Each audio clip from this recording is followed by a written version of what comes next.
can try and see if one will swim in the tank for you. See if we can get him to swim. This is your fish tank number. This is your big fish tank. This is your small fish tank. You watch him. They're watching there.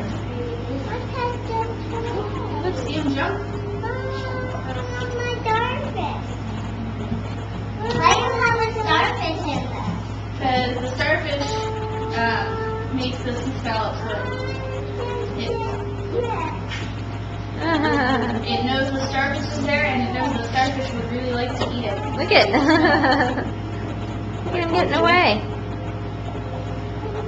Starfish. He ate the starfish. No, scallops don't eat starfish. Scallops eat plankton. What's plankton? Plankton is really tiny little animal in the water. Are they fish? No, they're not fish. Show me a plankton. Oh, you can't see plankton. It's so small you can't see it. Do you have plankton in here? Oh, we probably have lots of plankton in here. This water's right out of the ocean, but you can't see it.